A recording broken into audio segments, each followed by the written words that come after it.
Narito ang malalaki at makabuluhang balita ngayong araw. Hataw Balita ngayon.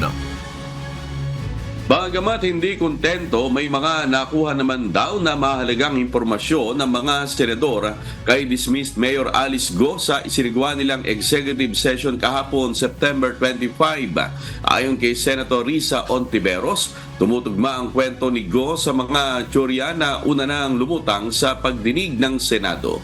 Gusto nito maasa naman si Senator J.B. Ejercito na madaragdagan pa ang mga impormasyon na ilalahad ni Go para tuluyan ng matukoy ang mga totoong nasa likod ng mga iligal na aktibidad.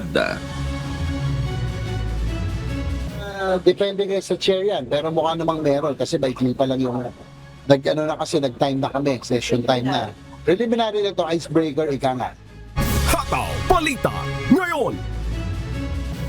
Inaprubahan na ng House of Representatives sa ikatlo at huling pagbasa ang House Bill number 10800 o ang 2025 General Appropriations Bill na nagkakahalaga ng 6.352 trillion pesos.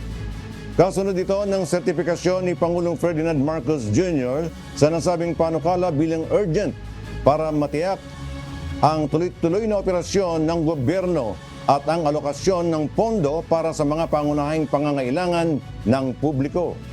Sa kanyang talumpati, binigyan diin ni House Speaker Ferdinand Martin Romualdez ang pagiging epektibo ng lehislatura at ang dedikasyon ng mga miyembro ng House sa masusing pagsusuri ng iminumungkahing budget. Kumakatawan ang proposed budget sa 22% ng gross domestic product ng bansa na may 10.1% sa pagtaas mula sa 5.768 trillion pesos budget ngayong taon. I am proud to emphasize the impressive performance of the House of Representatives to safeguard our nation's interests. You have consistently displayed enthusiasm, fairness, and thorough scrutiny of the budget, which led to the prompt approval of the 2025 General Appropriations Bill on third and final reading. Hataw Balita ngayon. Nanindigan si Vice President Sara Duterte na hindi siya magre-resign sa kabila ng panawagan ng ilang mambabatas na bumaba na siya sa pwesto. Kasunod ito ng paulit-ulit na pagliban ng pangalawang Pangulo sa budget deliberation ng Kamara sa panukalang pondo ng Office of the Vice President. Muli pang iginiit ni VP Sara na ang nilulutong impeachment laban sa kanya ay kaugnay ng iba't ibang akusasyon na naglalabasan. Hindi ako aalis dito dahil nilagay ako ng mga tao dito believing that I will work for the country. And that is what we did. We worked. Ang track ni Franz Castro, ni Trillanes is impeachment. Gumawa sila ng isa pang track na resignation. Parang kapalabas nila, impeach ka namin for wrongdoing, whatever. And then, itong isang grupo na ito, umalis ka dyan. Kasi kapag hindi ka umalis, kapituko ka. Hataw Balita ngayon. Hindi na talaga dumalo si Vice President Sara Duterte sa budget deliberations ng Kamara hanggang sa naipasa ang 2025 General Appropriations Bill kagabi, September 25. Gayunman, kinumpirma ng pangalawang Pangulo na dadaluhan nila ang 2025 budget deliberations ng Senado. Sigurado yung attendance namin. In fact, na-discuss namin dyan sa Chief Staff na opisina kung ano yung date para ma-block namin yung date ng plenary ng Senate. But apparently wala pa daw mga schedule, so nag-aantay kami. Sa kabila naman ng hindi pagsipot ni Vice President Sara Duterte, isinalang at lumusot na sa plenaryo ng Kamara ang budget ng Office of the Vice President kung saan inadapt ang rekomendasyon ng House Committee on Appropriations na 733 million pesos na malayo sa panukalang pondo ng OBP na 2.026 billion pesos. Hataw Balita ngayon. Inihayag kahapon ni former Department of Education Undersecretary for Human Resources and Organizational Development at Head of Procurement Entity Gloria Mercado na nakatanggap siya ng buwanang sobre mula sa Office of the Vice President sa loob ng 9 na buwan. Sa pagharap nito sa House Committee on Good Government and Accountability, sinabi ng dating opisyal na naglalaman ito ng nasa 50,000 pesos. Bagamat hindi masabing suhol, kundi maaaring allowance ang naturang halaga. Di siya komportable rito kaya idinonate na lang niya ito sa isang non-government organization o NGO. It's kind of harsh word to use, bribe, because if Or should I say, oh, it is a means to influence your decision being the hope? it could be. Hataw Balita ngayon. Nanindigan si dating Philippine National Police Chief Police General Benjamin Acorda Jr. na hindi siya protektor ng ilegal na Philippine Offshore Gaming Operator o POGO sa bansa at wala ring kinalaman sa pagpapatakas kay dismissed Mayor Alice Go. Ginawa ng dating hepe ng pulisya ang pahayag matapos lumutang ang pangalan nito sa pagdinig ng Senado dahil sa ilang larawan na ipinakita kasama ang mga personalidad na sangkot sa POGO. Bagamat nasaktan sa panghusga sa kanya, tiniyak ni Acorda na nagawa niya ang kanyang tungkulin ng maayos habang siya ay nasa serbisyo pa. I can face anybody squarely, eye to eye, without flinching an eye. Masabi ko, malinis po tayo dyan. Kay Alice Go, wala tayong pakialam dyan. Kapag takas niya, hindi rin ako tumatanggap ng pera sa kanya. Hataw Balita ngayon. Nagkaroon ng mainit na pagtatalo sina Senator Juan Miguel Mig Zubiri at Senator Alan Peter Cayetano sa Senado kahapon. Nag-ugat ito sa Senate Concurrent Resolution number 23 na may kinalaman sa pagboto ng mga residente ng 10 Embo Barangay sa Taguig City at Pateros para sa kanilang mga kongresista at konsihal. Ayon kay Zubiri, hindi ito kasama sa agenda ng sesyon at walang naging caucus o konsultasyon. Git naman ni Cayetano, mahalaga ang resolusyon dahil ito ay may agarang epekto sa mga botante ng Embo Barangays. Bago nag-resume ang sesyon, nagkaayos din ang dalawang senador at nagyakap bilang tanda ng kanilang pagkakasundo. Hataw Balita ngayon. Dumalo via video conferencing si KOJC leader Apollo Kibuloy sa isinagawang pre-markings of evidence para sa mga kaso nitong qualified human trafficking.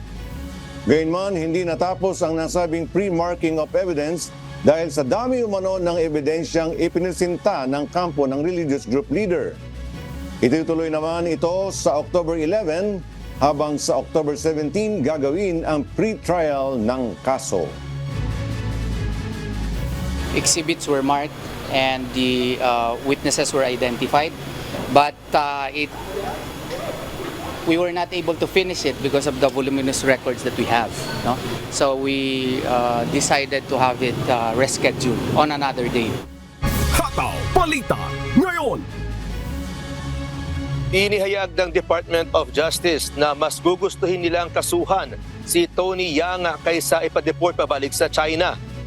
Ayon kay Justice Secretary Crispin Remulla, pinag-aaralan na nila sa National Bureau of Investigation at sa mga piskal ang mga reklamo na posibleng isampa laban sa kapatid ni dating Presidential Economic Advisor Michael Yang. Kabilang sa kinukonsidera ng mga reklamo ng DOJ ang falsification of public documents at illegal na paggamit ng alias. Nakikipag-ugnayan na rin sila sa iba pang mga ahensya ng pamahalaan para sa mas mabigat na mga kaso na maaaring isampa laban kay Tony Yang. Kailangan dito, ma-file na lang kaso para we can get to the bottom of it. Ang pinaka-convenient talaga, i-deport eh. If drop lahat ng cases, kaya lang, what will it solve? It will not solve anything at all. Kailangan talaga malaman natin kung hanggang saan yan. Tsaka maparusahan talaga. It has to go with punishment para hindi maulit.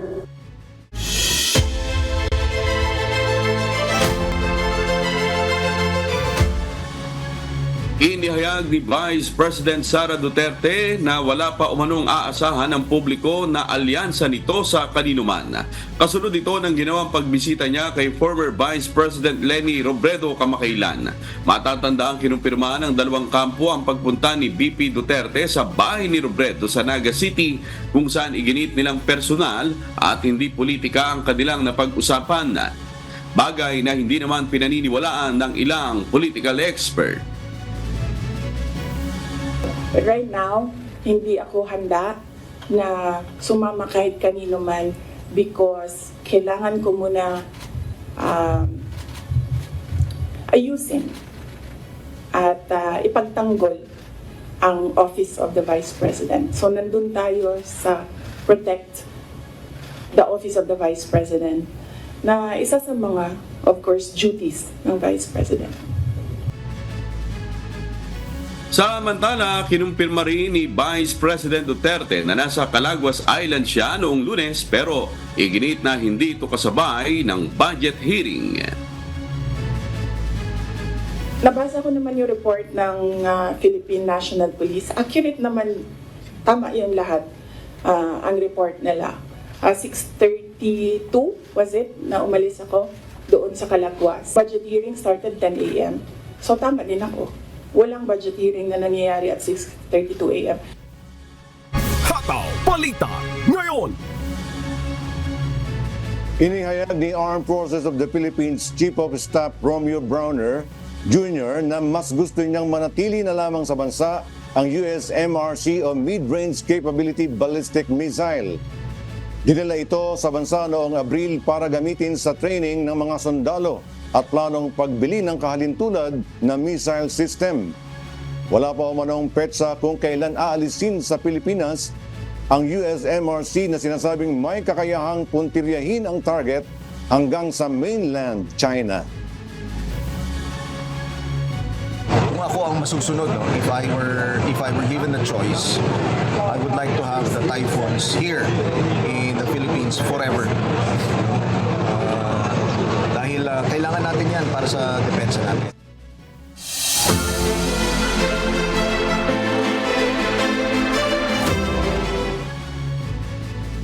Umakyat na sa 3 ang bilang ng mga nakarecover sa sakit na Mpox sa Calabarzon Region, samantala patuloy namang nagpapagaling ang 2 pang nagkasakit nito. Si Benedict Samson, humahataw! Hataw Balita ngayon. Kinumpirma ng Department of Health Calabarzon na muli nadagdagan ng 2 ang nakarecover sa sakit na Mpox sa reyon. Sa pinakabagong ulat ng DOH-4A, 3 na ang Mpox recovered patient sa reyon. Una rito ang isang 12 anyos na lalaki na nakarecover noong September 13 at nasundan ito ng isang 29 anyos na lalaki sa Cavite at 27 anyos na lalaki sa Laguna na gumaling naman itong September 20. Ayon sa DOH Calabarzon, nakaranas ng sintomas ng Mpox sa naturang mga pasyente noong August 19 at July 3 at pawang walang travel history sa loob ng 3 linggo. Sa ngayon, patuloy na nagpapagaling at under close home monitoring ng mga health authority ang nasa 5 Mpox active case pa sa reyon. 3 sa mga ito ay nasa Cavite habang 2 naman sa lalawigan ng Rizal. Sa media briefing noong September 9, binigyang diin ni DOH Secretary Ted Herbosa na huwag ganyang maalarma ang publiko sa naitatalang kaso ng Mpox. Nilinaw din ang kalihim na manageable at hindi airborne disease ang Mpox. Maaaring mahawa ng Mpox ang isang individual sa pamamagitan ng skin-to-skin contact sa isang infected o di kaya sa mga bedding, damit o tela na kontaminado nito. Makaiiwas naman ang isang individual sa pamamagitan ng frequent hand washing at pagsisiguro na nalabhang maigi ang mga damit at tela. Sa ngayon, wala namang naiulat ang kagawaran na namatay dahil sa Mpox. Sakali namang makaranas ng mga sintomas ng Mpox gaya ng sore throat, headache at lagnat na may kasamang rashes, kaagad na kumonsulta sa pinakamalapit na health center o tumawag sa numero 1555 press 2. Benedict Samson, humahataw sa balita ngayon.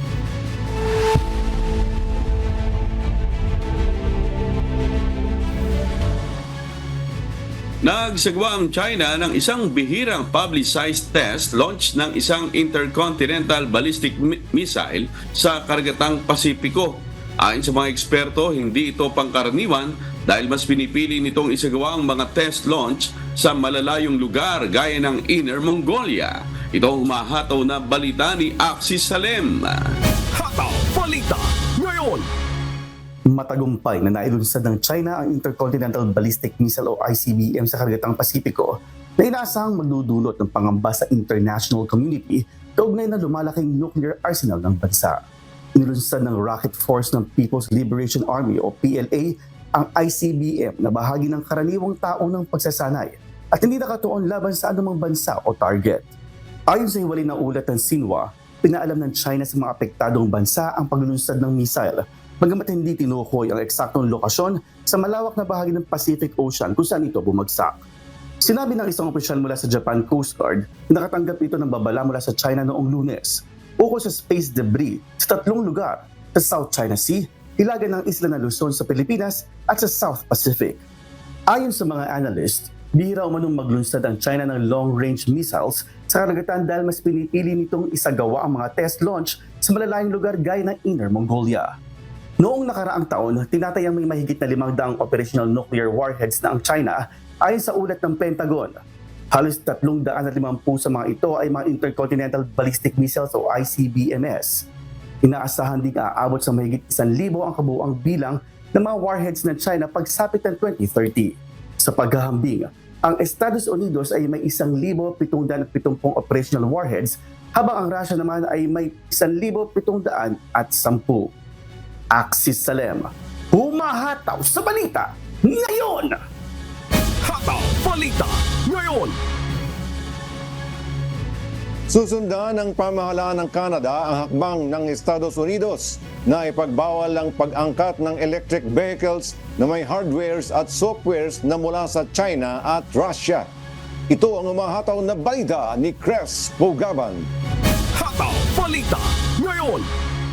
Binigyang diin ni Finance Minister at Deputy Prime Minister Chrystia Freeland na seryoso ang Canada sa posibilidad na ipagbawal ang paggamit ng mga hardware at software na gawa ng China at Russia sa mga electric vehicle o EV. Bahagi ito ng hagbang upang labanan ang umano'y sobrang produksyon at banta sa seguridad mula sa mga nasabing bansa. Ayon pa kay Freeland, tinitignan ng Canada ang pagsunod sa hagbang ng United States matapos itong sundan sa pagpataw ng 100% na taripa sa mga EV.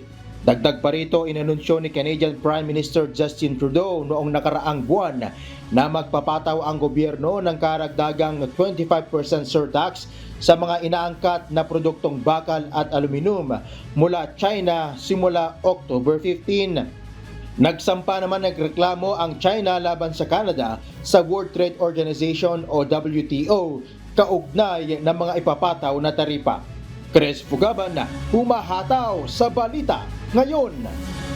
Hataw Balita ngayon.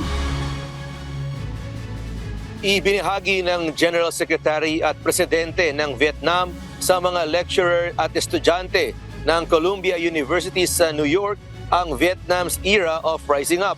Ito ang humahataw na balita ni Jane Robles. Hataw Balita ngayon.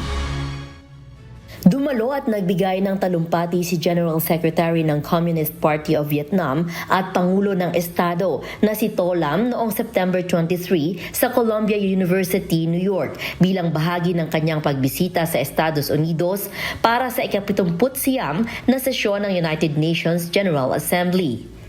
Sa kanyang talumpati, tinalakay ni Lam ang ilang mahalagang issue tulad ng pag-unlad ng Vietnam, relasyon nito sa Estados Unidos at ang kanilang mithiin para sa mas magandang hinaharap para sa lahat. Mula sa pagiging isolated noon, may ugnayang diplomatiko na ngayon ang Vietnam sa 174 na bansa at malalim na pakikipag-ugnayan sa 30 bansa, kabilang ang lahat ng major powers at 5 permanent members ng United Nations Security Council. Aktibo rin itong miyembro ng Association of Southeast Asian Nations o ASEAN at higit sa 70 pandaigdigang organisasyon at may ugnayang pangkalakalan sa 224 markets sa buong mundo. Binigyang diin din ni Lam na patuloy na isinusulong ng bansa ang malawakang reforma at global integration upang manatiling attractive destination para sa mga dayuhang mamumuhunan at turista. Jane Robles, humahataw sa balita ngayon. balita ngayon. Wala pa ring paggalaw sa cash rate target ng Australia sa 7 magkakasunod na board meeting ng Reserve Bank of Australia. Ito'y sa kabila ng pagbabawas sa interest rates ng ibang bansa. Ito ang humahataw na balita ni Danny Delieva. Hataw balita ngayon. Nananatili sa 4.35% ang cash rate target ng Australia mula pa noong November 2023. Noong nakaraang linggo, ibinaba ng US Federal Reserve ang kanilang interest rate ng kalahating porsyento na nagtulak sa ilang lokal na eksperto na hilingin ang parehong hakbang sa Australia. Ngunit hindi ito ikinonsidera ng RBA Board sa kanilang pulong noong Martes, September 24. We've also reviewed developments overseas. And through our liaison program, we've continued to talk to businesses and community groups about the conditions they're facing right now and their outlook for the future. We've considered in detail whether our current settings are sufficiently restrictive and judged that based on what we know at the moment, rates will remain on hold for the time being. Sa kabila ng malaking ibinaba ng interest rate ng Estados Unidos, nasa 5% pa rin ito at mas mataas pa rin kaysa sa Australia. Iginiit ni Bullock na hindi dapat ikumpara ang lagay ng ekonomiya ng Australia sa ibang bansa. Hindi naman ikinagulat ni Treasurer Jim Chalmers ang pasya ng RBA. Ayon sa kanya, ang hindi pagkakaroon ng rate hike ay patunay ng pagbaba ng inflation rate sa tulong ng ipinatutupad na monetary policies ng bansa. Katulad ng inaasahan ni Chalmers, bumaba ang Consumer Price Index o CPI sa Australia ayon sa ulat ng Australian Bureau of Statistics o ABS kahapon, September 25. Bagamat nananatili sa 4.35% ang interest rate, libu-libong homeowners ang umaasa sa pagbaba nito dahil ang matagalang epekto ng mataas na rate ay unti-unti nang umuubos ng kanilang ipon. Ipinahayag ni Graham Cook, pinuno ng consumer research sa Finder comparison platform, na 40% ng homeowners ay nahihirapang magbayad ng kanilang home loan ayon sa kanilang consumer sentiment tracker. Batay sa ulat ni Sally Tyndall, CanStar Director of Data Insights, nasa 5.5 billion Australian dollars na o 212 billion pesos ang nadagdag sa binabayaran ng Australian borrowers kumpara noong March 2022. Inaalaala rin ng RBA ang kalagayan ng publiko, subalit pangunahing layunin pa rin ito na pababain ang inflation rate sa bansa sa pagitan ng 2 to 3%. Danny Delieva, humahataw sa balita ngayon.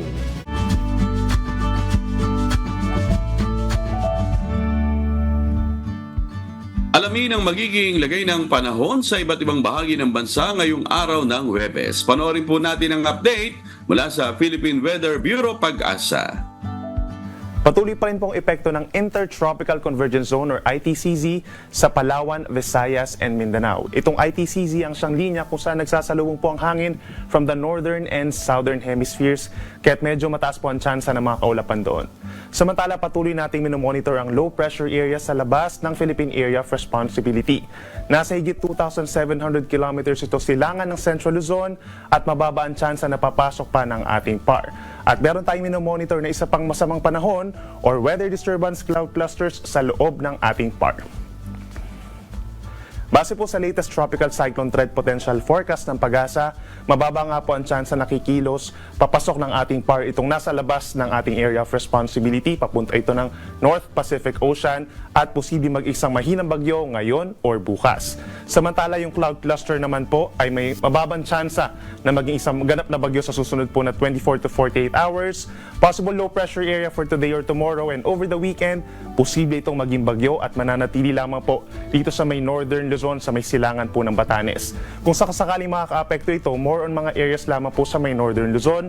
At kung sakasakaling magiging bagyo, ay bibigyan natin ito ng pangalan na Julian or Julian na siya magiging pang-10 bagyo na for this year, 2024, at pang-6 naman po for the month of September. Posible pa rin mabago yung senaryo natin regarding sa nasabing mga weather disturbance, kaya lagi po mag-monitor sa ating updates. Para naman sa lagay ng ating karagatan, mananatiling banayad hanggang katamtaman po ang taas ng mga pag-alon, usually kalahating metro sa malayong Pampang po. Then possible po kapag meron tayong mga thunderstorms, umakyat ito ng 2 metro hanggang bukas po yan. Then over the weekend, dahil sa potensyal nga po na low pressure area sa may silangan ng Batanes, malaking bahagi ng Northern Luzon na magkakaroon ng maalon na karagatan at hindi rin natin inaalis yung chance na magtaas tayo ng mga gale warnings doon, sumaring pagbawalan yung small sea vessels, and the moment na maging bagyo ito at nagkaroon ng mga tropical cyclone wind signals over the weekend in some areas of Northern Luzon, ay possible po na suspended na ang sea travel for all types of sea vessels. Sunrise po natin ay 5:45 a.m. at ang sunset ay 5:49 p.m. At napanood po natin ang update mula kay Pag-asa Weather Specialist Benison Estareja. Tandaan, sa bawat araw na ating nasisilayan, tayo magpasalamat sa Diyos na may lalang.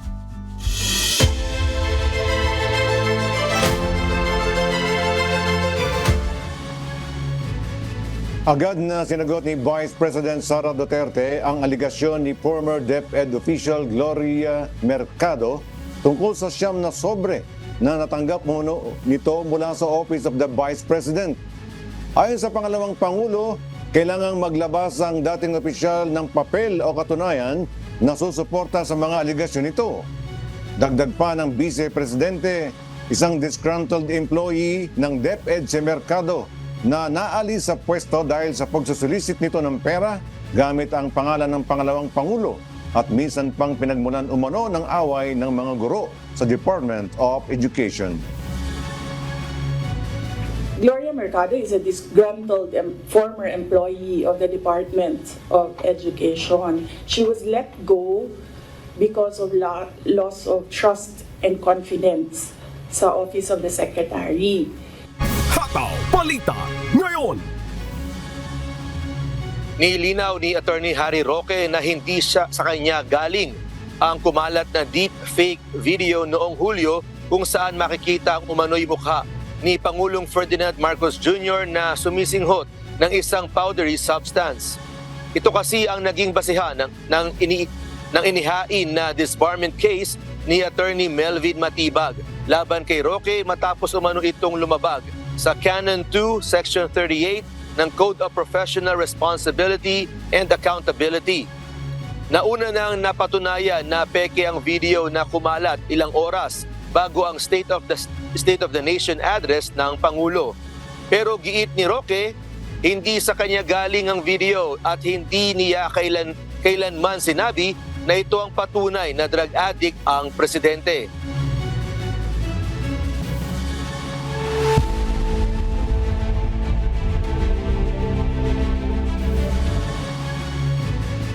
Tinatayang magiging isa sa bawat 4 na mamamayan sa Singapore ang nasa edad 65 pataas pagsapit ng 2030. Upang paghandaan ang mabilis na pagtanda ng populasyon, inanunsyo ng pamahalaan ng Singapore na palalawakin ito ang mga opsyon sa pabahay para sa mga nakatatanda. Ito ang humahataw na balita ni Early Briones. Hataw Balita ngayon. Kasalukuyang sinusubukan ng Singapore ang isang bagong modelo ng pabahay para sa mga senior citizen. Nagbukas ang Singapore Land Authority o SLA noong buwan ng Hunyo ng unang bidding para sa mga konsepto na sumusuporta sa Silver Co-Living proposals sa isang state property. Ayon sa ahensya, patuloy nilang napapansin ang lumalaking demand para sa mga co-living spaces.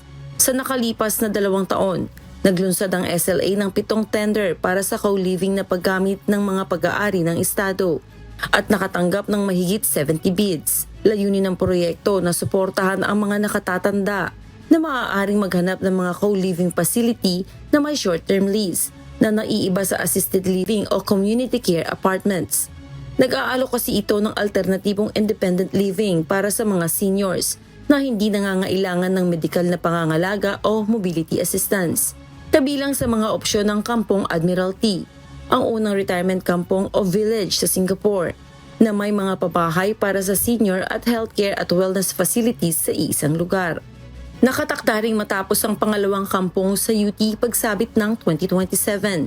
Bukod dito, mayroon ding community care apartments kung saan kinakailangang kumuha ng service package ang mga residente na kinakailangan ng tulong mula sa isang community manager para sa mga basic health check at 24-hour emergency response. Nagbibigay ang bagong co-living facility ng mas aktibo at mas masiglang pamumuhay para sa matatanda sa pamamagitan ng social interaction sa mga kabataan, tulad ng mga mag-aaral na nangungupahan din sa mga katulad na pasilidad.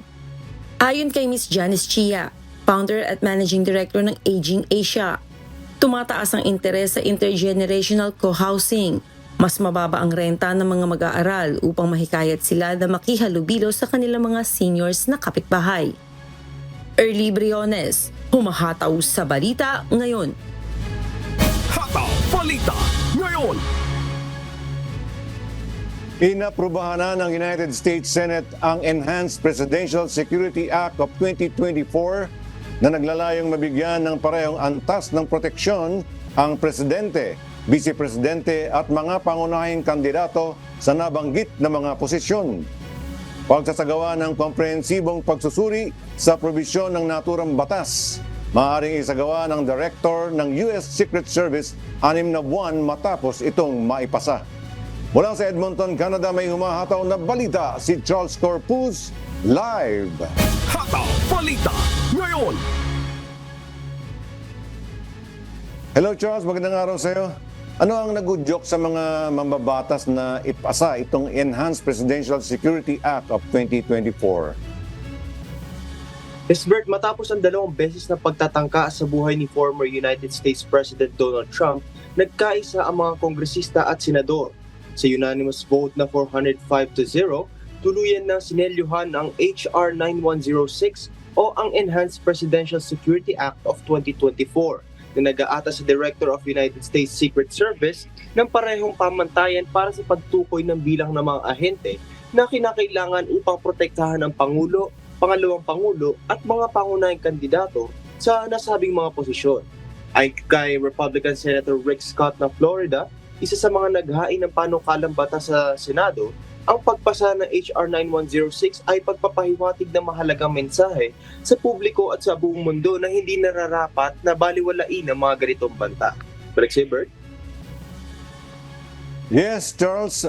Magkano ba ang inilaang budget ng Kongreso para sa panukalang batas na ito?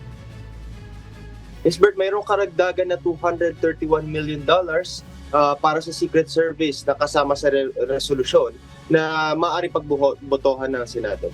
Balik si Bert. Alright, salamat Charles Corpus mula sa Edmonton, Canada. Hataw Balita Ngayon. Dinayo ng mahigit kalahating milyong lokal at dayuhang turista ang Toowoomba sa Queensland, Australia para sa internationally recognized event ito na Carnival of Flowers. Naging kalahok din ang ating mga kababayan sa tampok na floral parade. Ito ang humahataw na balita ni Mayvi Yandog. Hataw Balita Ngayon. Ngayong buwan ng Setyembre, idinaos ang 75th anniversary ng Carnival of Flowers sa Toowoomba, Queensland, Australia na may temang It's a Party. Nagumpisa ang Carnival of Flowers sa Toowoomba noong 1949 na magkaroon ng street procession ang isang bolok team na umabot ng 3 milya. Mula noon ay naging taunan na ang selebrasyon nito at naging isa sa mga iconic at major events ng Australia tuwing spring season. Tinatayang nasa mahigit kalahating milyon ang dumayo dito sa Toowoomba upang masaksihan ang nasa 80 events kabilang na ang tampok na floral parade. Nasa mahigit 40 million blooms naman ang may kita sa mga parks dito sa region. Highlights din sa selebrasyon ang mga food festival, live band and artists, rides, family-friendly activities at flower displays sa mga park. 89 floats naman ang nasaksihan sa floral parade noong Sabado, September 21 at may walking groups at bands din sa mga naturang parada. Nakisaya rin ang ating mga kababayan mula sa Filipino-Australian Business Industry and Communities Council of Queensland o FABIQ at ilang talented and skilled volunteers na very proud sa ginawa nilang float. And I think we're very proud to represent our community because, you know, we have so many significant people here in Toowoomba working in the arts, in the government, in corporate. So yeah, so we are everywhere. Simula pa noong 2008 ay sumasali na ang Filipino community sa floral parade. Bernardo is very supportive without any their time to spend their time for free and their services for free just to create, because we OFWs who long enough living here in Australia, we tend to adhere to our tradition, which is bayanihan. So when we say that this is our Filipino, we gather all around here in making this project or making this event more festive with a Filipino touch. Samantala, nagkamit ng first place ang Darling Downs Filipino-Australian Community sa Community Walking Group category. This is a Community Walking Group category winner. Community Walking Group winner, Filipino Community. Dumayo rin mula sa Brisbane si Filipino Honorary Consul Attorney Cheryl Gabutero upang ipakita ang kanyang suporta sa ating mga kababayan. Nagumpisa ang pagdiriwang ng 75th anniversary ng Toowoomba Carnival of Flowers noong September 13 at magpapatuloy hanggang October 7. Inaasahan din ng local government na magdadala ito ng nasa 25 million Australian dollars sa tourism economy. Mavian Dog, UNTV News and Rescue. Humahataw sa balita ngayon.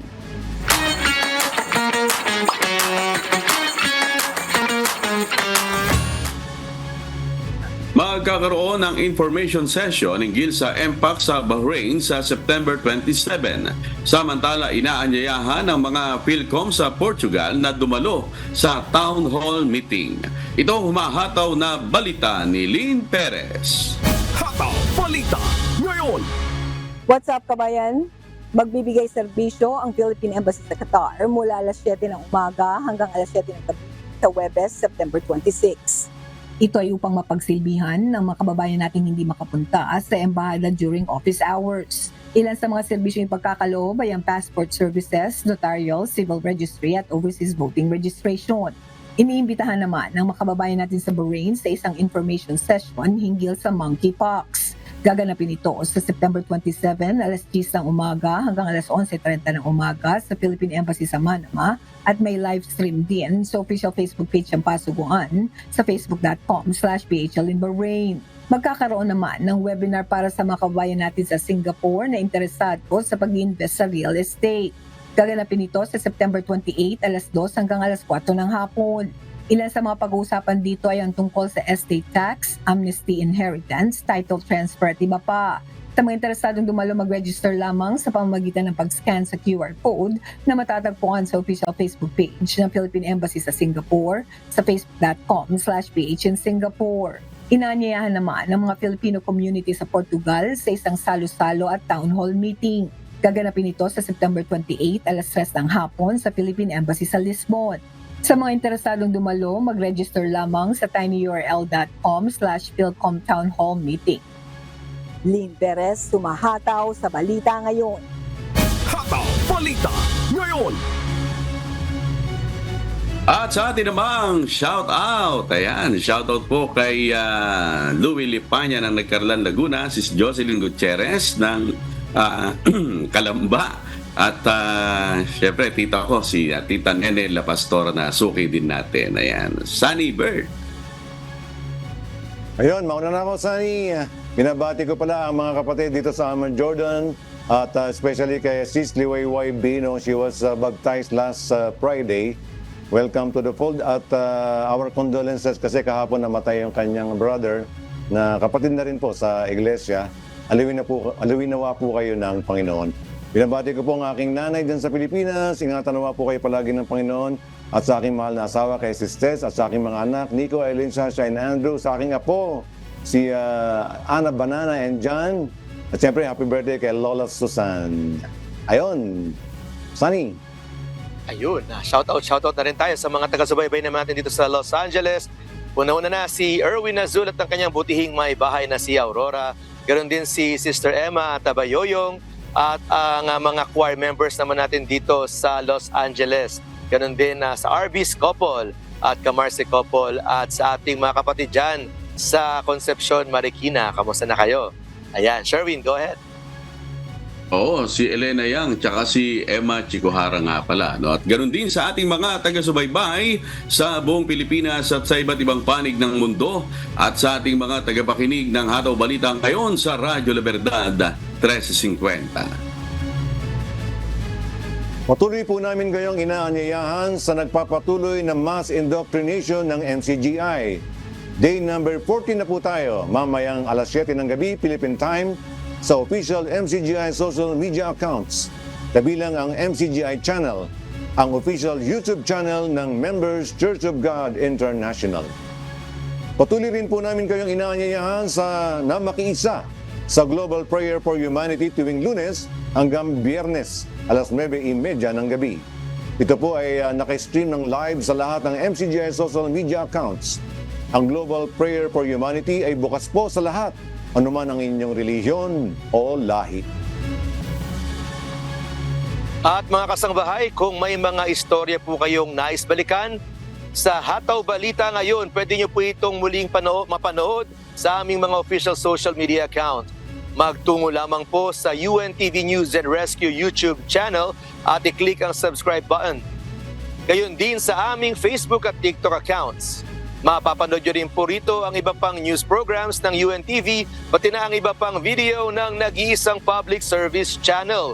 Kaya tara na, subscribe, like, and share. At sa aming ibabahaging mga salita ng Diyos na ating sandigan, mula sa Deuteronomio Kapitulo 32, Talatang 2. Ang aking aral ay papatak na parang ulan. Ang aking salita ay bababa na parang hamog, gaya ng ambon sa malambot na damo, at gaya ng mahinang ambon sa gugalayin.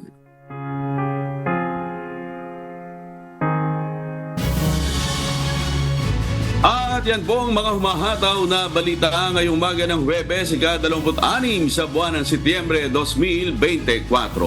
Sa ngalan po ng lahat ng bumubuo ng UNTV News and Rescue, UNTV Radio La Verdad 1350 at ng ating mga correspondent mula Luzon, Visayas at Mindanao. Mula po rito sa Pilipinas, ako po ang inyong amigo Sherwin Kulubong. At yan po ang mga umahataw na balita sa iba't ibang panig ng mundo ngayong Thursday morning, September 26, 2024. Mula rito sa Amman, Jordan, ako si Bert Cerudo. At ako naman si Sunny Cos mula rito sa Los Angeles, California, USA. At dito sa UNTV at UNTV, Radyo La Verdad 1350. Diyos ang aming sandigan, serbisyo publiko ang aming pinahahalagahan. Susunod na po ang Good Morning Kuya. Salamat po sa Diyos at magandang umaga.